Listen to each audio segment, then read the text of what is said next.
Hello बच्चों, क्या हाल चाल है। आप सभी को मेरा प्यार भरा नमस्कार। मैं सोनू शांतनु और आप सभी का स्वागत करता हूं आपके अपने परिवार यस सनवी गुरुकुल्स में। कैसे हैं आप सभी लोग। उम्मीद करता हूं कि अच्छे होंगे, स्वस्थ होंगे और एकदम मस्त होंगे। तो बच्चों, आज से यस सनवी गुरुकुल्स के इस YouTube चैनल पर क्लास 10th साइंस का बैच स्टार्ट होता है और ये बैच YouTube पर एकदम फ्री है।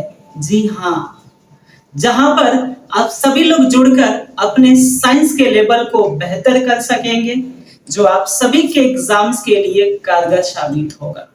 समझे? तो चलो, आज हम लोग अध्याय 1 पढ़ेंगे, जिसका नाम है रासायनिक अभिक्रियाएं एवं समीकरण। समझे? तो चलो स्टार्ट करते हैं। देखो, अगर हम लोग अपने आसपास देखें तो जब हम अपने आसपास देखते हैं ना, तो हम लोगों के आसपास बहुत सारे परिवर्तन होते रहते हैं। समझ रहे हो? बहुत सारे चेंजेस होते रहते हैं। जैसे अगर हम एग्जांपल्स की बात करें तो हम लोग देखते हैं कि जल से बर्फ बन जाता है, बर्फ से जल बन जाता है। ये भी देखते हैं कि जल से वाष्प बन जाता है। समझ रहे हो? ये भी देखते हैं कि दूध से दही बन जाता है, लोहे पे जंग लग जाता है। यानी कि इस तरह के बहुत सारे परिवर्तन हम लोग होते हुए देखते हैं। देखते हैं ना? बोलो, देखते हो कि नहीं देखते हो? देखते हो। तो देखो, इसमें अगर इनको देखा जाए, इनको समझा जाए, तो इसमें देखने को ये मिलता है कि कुछ परिवर्तन ऐसे होते हैं कि जिनका केवल भौतिक अवस्था या आकार या उनका केवल भौतिक गुण ही बदलता है। रासायनिक गुण में कोई भी परिवर्तन नहीं होता है। समझ रहे हो? यानी सीधा सीधा ये कह सकते हैं कि केवल उनका भौतिक गुण ही बदलता है, यानी रासायनिक गुण में कोई भी परिवर्तन नहीं होता है। समझे? तो ऐसे परिवर्तन को भौतिक परिवर्तन कहते हैं। कौन सा परिवर्तन कहते हैं? भौतिक परिवर्तन। जैसे अगर मान लो हम बात करें जल का जमना, अगर जल को जमा दोगे तो बताओ क्या बन जाएगा? बर्फ बन जाएगा। बन जाएगा ना? तो देखो, ये क्या है? एक परिवर्तन है। जल से बर्फ बन गया, यानी परिवर्तन तो हुआ, लेकिन अभी भी इसमें जल का ही गुण है। यानी कि पहले भी जल था और अभी भी जल ही है। इसका मतलब बस क्या हुआ है, ये द्रव से ठोस बन गया। मतलब जब जल से बर्फ बना तो इसका मतलब द्रव से किस में बदल गया है? ठोस में बदल गया है। यानी कि इसकी अवस्था चेंज हो गई है, या ये कह सकते हैं कि इनका आकार चेंज हो गया है, लेकिन इनका रासायनिक गुण नहीं बदला है। इसका मतलब जल का जमना यानी बर्फ बनना एक भौतिक परिवर्तन है। समझे? उसी तरह से अगर हम बर्फ से जल बना दे, यानी कि जब बर्फ को पिघला दे तो जल बन जाएगा। बोलो, बन जाएगा कि नहीं बन जाएगा? बन जाएगा ना? तो अभी भी क्या क्या था बताओ? बर्फ भी जल है और जल भी जल ही है। इसका मतलब इनका अवस्था चेंज हुआ, आकार चेंज हुआ, लेकिन रासायनिक गुण चेंज नहीं हुआ। यानी रासायनिक गुण में कोई भी परिवर्तन नहीं हुआ। इसका मतलब बर्फ का पिघलना भी एक भौतिक परिवर्तन है। ठीक है? बोलो, समझे? उसी तरह से लकड़ी का काटना, अगर मान लो बहुत बड़ी लकड़ी है, उसको काट काट के छोटे टुकड़े में कर दे, तो देखो परिवर्तन तो हुआ। समझ रहे हो ना? परिवर्तन तो हुआ, लेकिन उसके रासायनिक गुण में कोई भी परिवर्तन नहीं हुआ, बस उनका आकार चेंज हुआ। यानी भौतिक गुण बदला, रासायनिक गुण नहीं बदला। तब हम कह सकते हैं कि लकड़ी का काटना भी एक भौतिक परिवर्तन है। समझे? कोई डाउट है क्या? भौतिक परिवर्तन समझ में आया सबको? लेकिन कुछ ऐसे भी परिवर्तन देखते हैं कि भौतिक गुण के साथ साथ उनका रासायनिक गुण भी बदल जाता है। मतलब उनकी अवस्था, आकार के साथ साथ उनका रासायनिक गुण भी चेंज हो जाता है। उनको हम रासायनिक परिवर्तन कहते हैं। कौन सा परिवर्तन कहते हैं? रासायनिक परिवर्तन कहते हैं। समझ रहे हो? जैसे अगर बात करें दूध से दही बनने की, तो देखो दूध से जब दही बना तो परिवर्तन तो हुआ, भौतिक गुण तो चेंज हुआ, समझ रहे हो ना, आकार भी चेंज हो जाएगा। लेकिन यहाँ पे देखो इनका गुण भी बदल गया, रासायनिक गुण भी बदल गया। मतलब अब दही बन गया तो उसमें दूध का गुण नहीं रह गया, समझे? तो ये एक रासायनिक परिवर्तन है, समझे? कौन सा परिवर्तन है? रासायनिक परिवर्तन। उसी तरह से अगर बात करें लोहे पर जंग लगने की, तो जैसे लोहे पर अगर जंग लग जाता है तो अब लोहे का गुण उसमें नहीं रह जाता है, जो जंग लग गया, जिस हिस्से पे जंग लग गया अब उसमें लोहे का गुण नहीं है। इसका मतलब कि यहाँ पर ये एक रासायनिक परिवर्तन होगा। बोलो समझे कि नहीं समझे? समझे ना? ये रहा भौतिक गुण और रासायनिक गुण। कोई डाउट है? यानी भौतिक गुण किसे कहेंगे?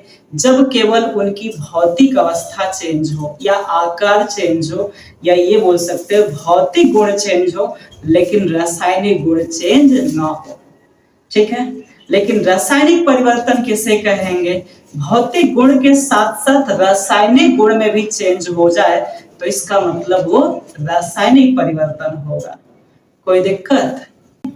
लेकिन अगर रासायनिक परिवर्तन की बात करें तो ये रासायनिक परिवर्तन होता कैसे है?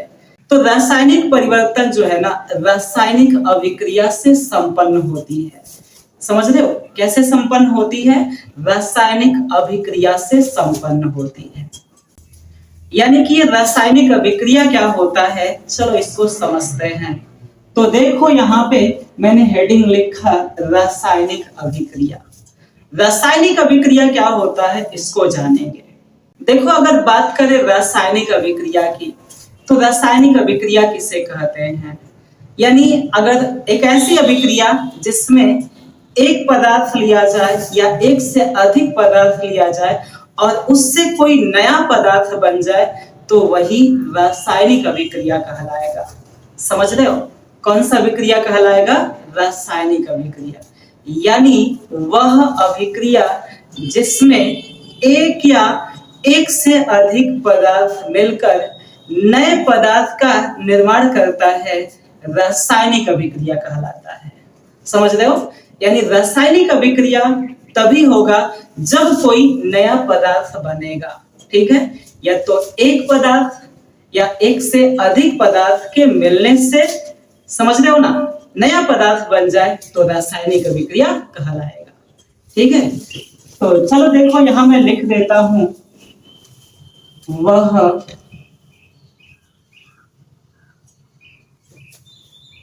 अभिक्रिया जिसमें एक या एक से अधिक पदार्थ मिलकर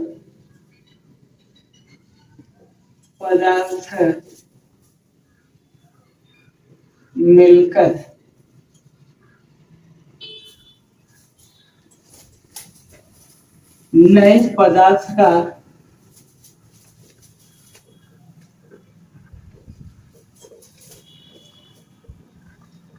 निर्माण करते हैं, रासायनिक अभिक्रिया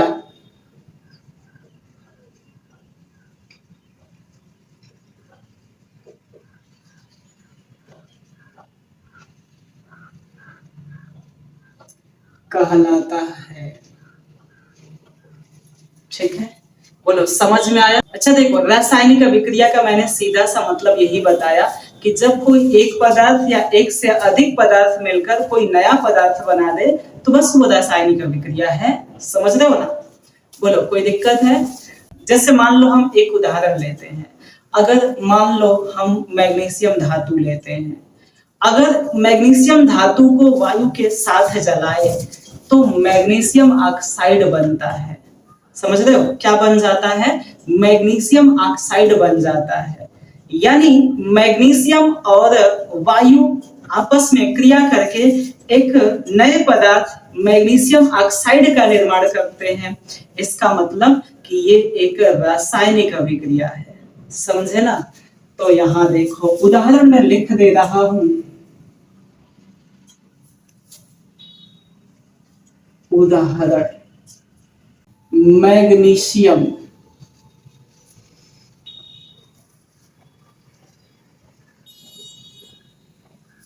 को वायु के साथ जलाने पर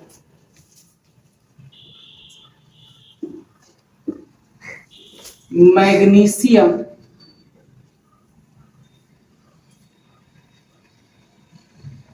ऑक्साइड बनता है।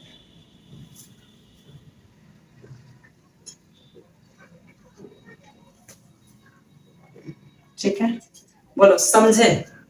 जैसे मान लो यहाँ पे अगर हम इसको लिखे, मैग्नीशियम का सूत्र क्या होता है, Mg होता है। ठीक है, वायु, वायु में ऑक्सीजन होता है, तो यहाँ हम वायु में ऑक्सीजन ले लेते हैं। जब इसको जलाएंगे तो ये क्या बन जाएगा, मैग्नीशियम ऑक्साइड बनता है, यानी MgO बनता है। इसको संतुलित अगर कर दे, देख सकते हो, ये हमारा मैग्नीशियम है, ये हमारा ऑक्सीजन है और ये हमारा मैग्नीशियम ऑक्साइड है। इसका मतलब कि ये एक रासायनिक अभिक्रिया है, समझे ना। यानी मैग्नीशियम का मैग्नीशियम ऑक्साइड में परिवर्तित होना एक रासायनिक अभिक्रिया है। कोई दिक्कत?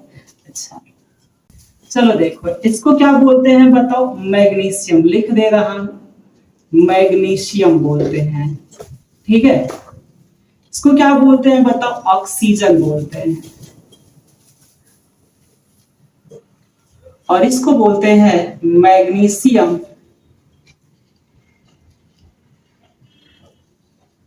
ऑक्साइड। ठीक है, देखो भाई अगर बात नहीं समझ में आए ना तो बताना जरूर है। अच्छा, देखो जब इस रासायनिक अभिक्रिया को देखेंगे तो तीर से जो पहले होगा इसको हम अभिकारक कहते हैं, समझ रहे हो। या इसको क्रियाधार भी बोल सकते हैं, अभिकारक या क्रियाधार। ठीक है, तो यहां देखो ये Mg यानी मैग्नीशियम और ऑक्सीजन, ये हमारा क्या है, एक अभिकारक है। ठीक है, क्या है ये, अभिकारक, या इसको क्या बोल सकते हैं बताओ, क्रियाधार या क्रियाकारक भी बोल सकते हैं, समझे। ये जो हमारा मैग्नीशियम ऑक्साइड रहा, इसको हम उत्पाद कहेंगे। ठीक है ना, क्या ये बात समझ में आया सबको।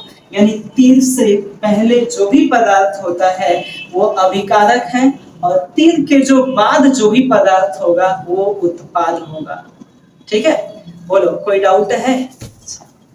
चलो अब हम बात करेंगे रासायनिक अभिक्रिया की पहचान करने की, कि अगर मान लो रासायनिक अभिक्रिया हो रही है तो आखिर कैसे पहचान कर सकते हैं कि रासायनिक अभिक्रिया हुई है। ठीक है, तो देखो यहाँ पर ध्यान रखना, यहाँ पे पॉइंट लिख दे रहा हूं, रासायनिक अभिक्रिया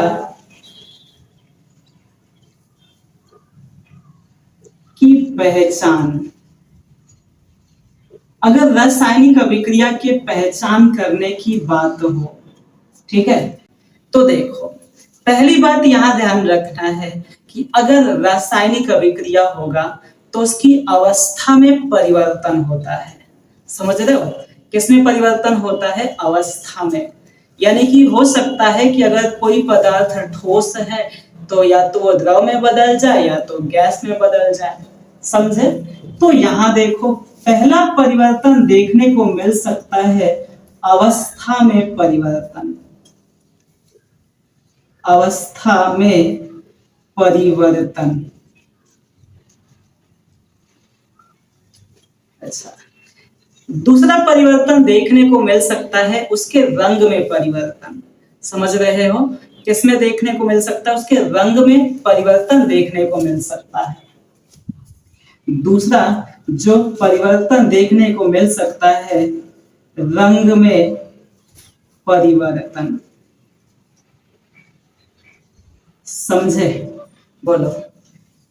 तीसरा जो परिवर्तन देखने को मिल सकता है, गैस का निकलना। यानी अगर रासायनिक अभिक्रिया हो रहा होगा ना, तो हो सकता है उसमें से गैस निकल रही होगी। ठीक है, क्या निकल रही होगी बताओ? गैस। यानी गैस का निकलना।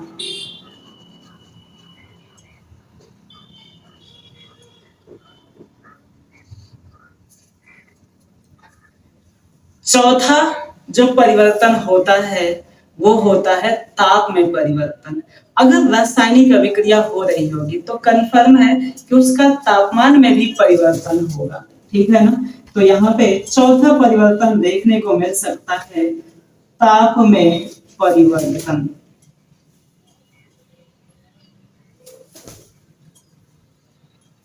और पांचवा जो परिवर्तन देखने को मिल सकता है वो है अवक्षेप का निर्माण। समझे? किसका निर्माण? अवक्षेप का।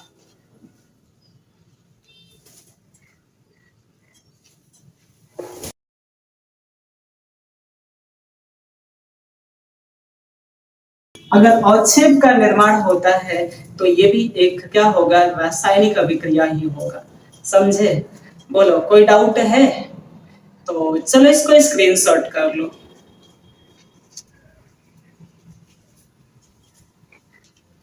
ठीक है, समझ में आया ना? तो चलो आगे देखते हैं। अब हम बात करेंगे रासायनिक समीकरण की, कि रासायनिक समीकरण क्या होता है। अगर देखो रासायनिक समीकरण की बात करें तो जो रासायनिक अभिक्रिया होता है, जैसे अभी पीछे पढ़े रासायनिक अभिक्रिया को पढ़े, समझे? तो जो रासायनिक अभिक्रिया में जो पदार्थ प्रयोग किए जाते हैं उनको बस प्रतीकों के रूप में या उनके सूत्रों के रूप में लिख दिया जाता है, वही रासायनिक समीकरण कहलाने लगता है। समझ रहे हो? यानी कि जो रासायनिक अभिक्रिया हो रही है उसमें जो पदार्थ है उन पदार्थों को बस या तो उनके प्रतीकों में लिख दो या तो उनके सूत्रों में लिख दो, वही है रासायनिक समीकरण। ठीक है? तो देखो यहां पे क्या हो जाएगा? रासायनिक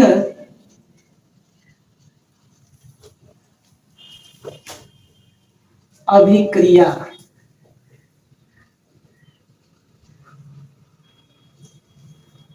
में प्रयुक्त पदार्थों को उनके प्रतीकों या सूत्रों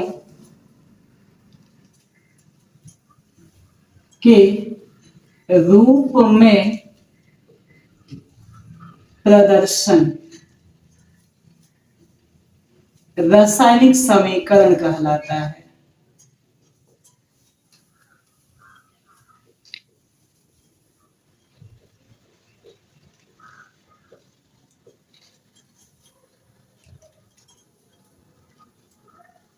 समझे ना? जैसे मान लो अगर हम उदाहरण की बात करें तो जैसे मेथेन है, मेथेन का जब दहन कराएंगे, दहन कराने का मतलब वायु की उपस्थिति में जलाना। समझे? तो जब मेथेन का दहन कराते हैं तो कार्बन डाइऑक्साइड और जल बनता है। समझ रहे हो? क्या बनता है? कार्बन डाइऑक्साइड और जल बनता है।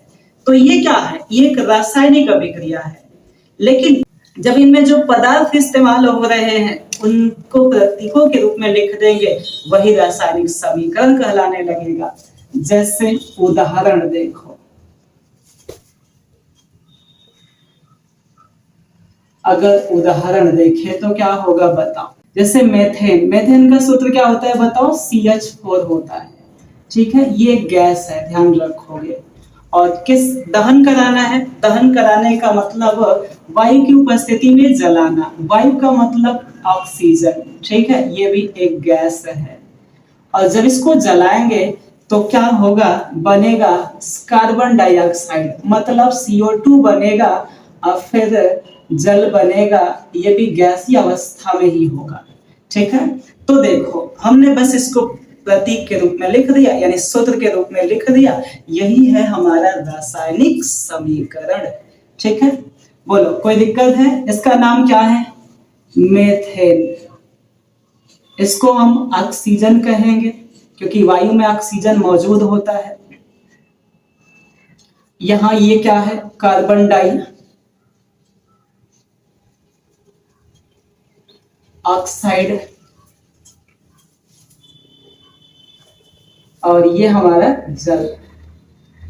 ठीक है, बताओ हमने अभी पीछे बताया कि अगर तीर से जो पहले पदार्थ इस्तेमाल होगा उसको हम अभिकारक कहेंगे। तो इसका मतलब मेथेन और ऑक्सीजन ये किसका काम कर रहे हैं?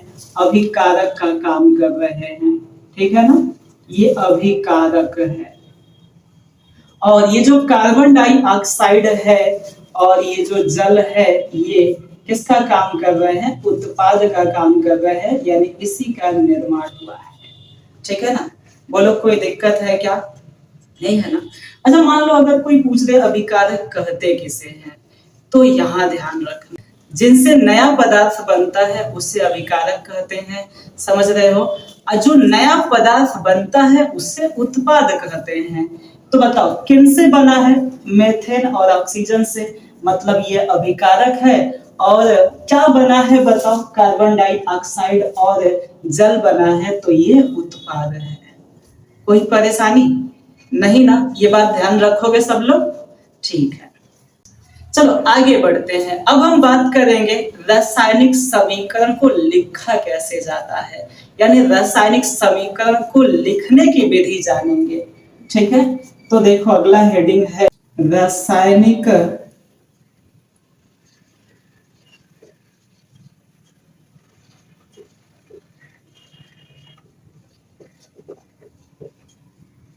समीकरण लिखने की विधि।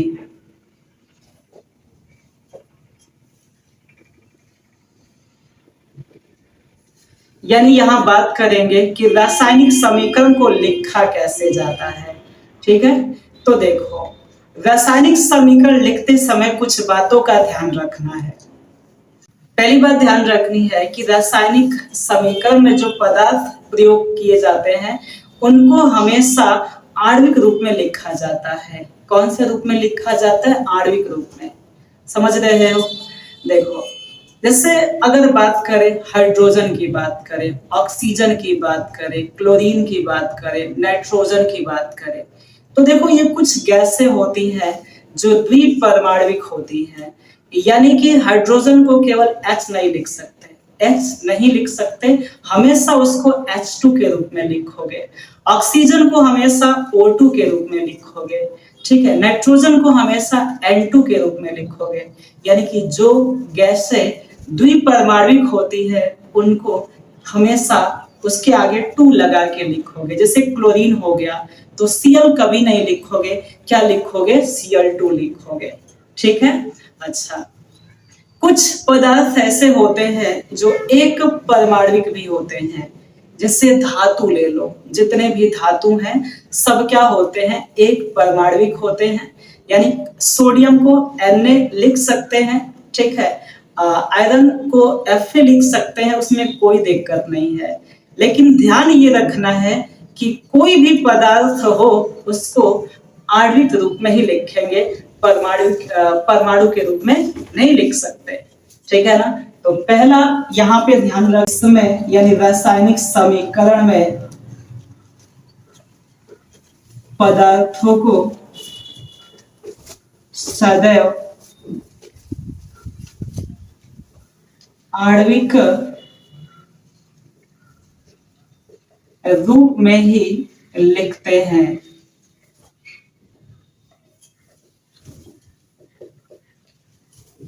ठीक है, समझ में आया? अच्छा, तो देखो इसमें दूसरी बात क्या ध्यान रखनी है? दूसरी बात ये ध्यान रखनी है कि जो अभिकारक है या जो उत्पाद है, तो चाहे 2 अभिकारक हो चाहे 2 उत्पाद हो, उनके बीच हमेशा धनात्मक चिन्ह का प्रयोग करेंगे। समझे? यानी दो अभिकारक या दो उत्पाद के बीच में सदैव हम लोग धनात्मक चिन्ह का प्रयोग करेंगे। ठीक है, तो ये दूसरी बात ध्यान रखना है। इसमें इसमें माने समझ रहे हो ना, रासायनिक समीकरण में इसमें दो अभिकारक या दो उत्पादों के बीच सदैव धनात्मक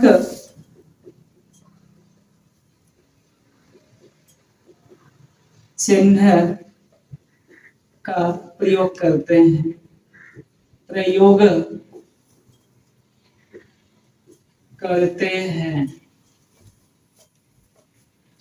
ठीक है, अच्छा, तीसरी बात यहाँ पे ध्यान रखना है, अभिकारक को सदैव बाईं ओर लिखेंगे और उत्पाद को हमेशा दाईं ओर लिखेंगे। ठीक है ना, ऐसा कभी नहीं करेंगे कि उत्पाद को पहले लिख दे और अभिकारक को बाद में, समझे? यानी अभिकारक को हर हाल में पहले लिखना है और उत्पाद को हर हाल में बाद में लिखना है। तो तीसरा ध्यान रखना है, इसमें अभिकारक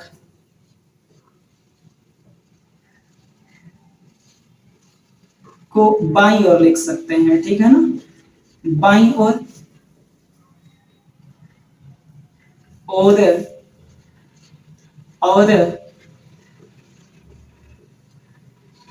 उत्पाद को सदैव दाईं ओर लिखते हैं।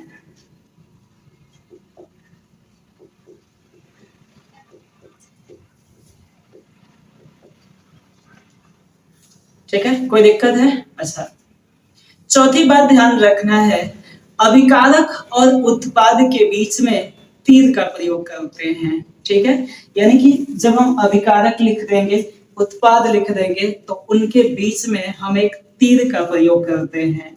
समझे? चौथा नंबर,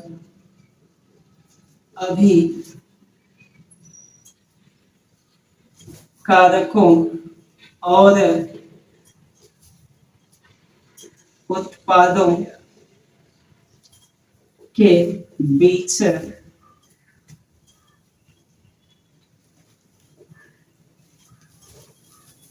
तीर का प्रयोग करते हैं। ठीक है, बोलो, समझ में आ रहा है? कोई दिक्कत है? नहीं ना? देखो, कभी कभी ऐसा भी होता है कि कुछ अभिक्रिया जो है ना दोनों ओर से होती है, मतलब अभिकारक से उत्पाद बनता है तो उत्पाद से फिर क्या बन जाता है, अभिकारक भी बन जाता है। तो ऐसी अभिक्रिया को उत्क्रमणीय अभिक्रिया कहते हैं। कौन सी अभिक्रिया कहते हैं? उत्क्रमणीय अभिक्रिया कहते हैं। अगर मान लो उत्क्रमणीय अभिक्रिया होगा तो उसमें क्या करेंगे, अभिकारक और उत्पाद के बीच में इस तीर का प्रयोग नहीं करेंगे। ठीक है, देखो इसके लिए क्या प्रयोग करेंगे, ध्यान रखना, उत्क्रमणीय अभिक्रिया में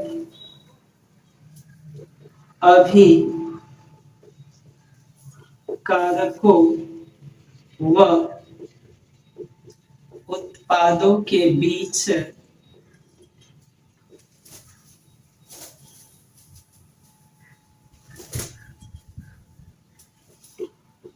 का प्रयोग करते हैं। देख लो, ये विभक्तिबोल का चिन्ह है। ठीक है ना, यानी उत्क्रमणीय का चिन्ह है। तो ध्यान रखेंगे, जब भी उत्क्रमणीय अभिक्रिया होगा इस चिन्ह का प्रयोग करेंगे, इसको ध्यान रखना। यानी अभिक्रिया दोनों ओर से अगर हो रही है तो ऐसी अभिक्रिया को उत्क्रमणीय अभिक्रिया कहते हैं। ठीक है ना, और जब उत्क्रमणीय अभिक्रिया होगा तो तीर का प्रयोग ना करके इस चिन्ह का प्रयोग करेंगे। समझे? बोलो, कोई दिक्कत है? तो चलो इसको स्क्रीनशॉट कर लो। वीडियो कैसा लगा? अच्छा लगा ना? तो आज के लिए बस इतना ही, मिलते हैं अगले क्लास में। अगर वीडियो अच्छा लगा होगा तो लाइक और सब्सक्राइब करके जरूर जाना। Thank you so much.